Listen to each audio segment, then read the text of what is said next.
Being a musician is one of the most intellectually rigorous things I can think of because of all the stuff you got to consider at the same time in order to really do it well. You have to be able to operate your instrument. You have to have the technique to produce an artistic sound, resonant, in tune, in tempo. You have to be able to read the printed music so that you can make the pitches and the rhythms at the volume that the composer has indicated. You have to be able to intuit beyond what the composer has written down. What's the energy that I need to communicate that is in addition to the literal notes that are on the page?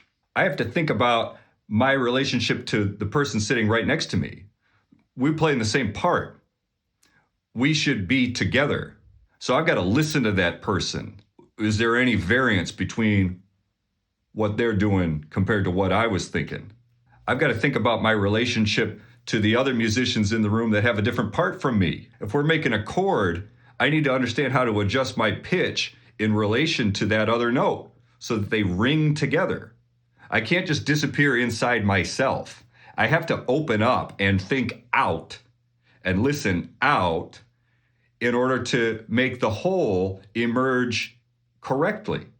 I have to know something about harmony. I have to be able to understand that this chord is a dissonance and there's a tension there that's creating potential energy, which is then going to release or arrive and create a resolution that's very satisfying. And if I really think about that, the harmony alone is enough to tell me what dynamic level to use in order to shape a phrase. And again, I want to do that in the same way as the other people in the ensemble. And the conductor can help us unify, but I'm listening, and thinking. What's the harmony doing? What's written on the page? What makes sense?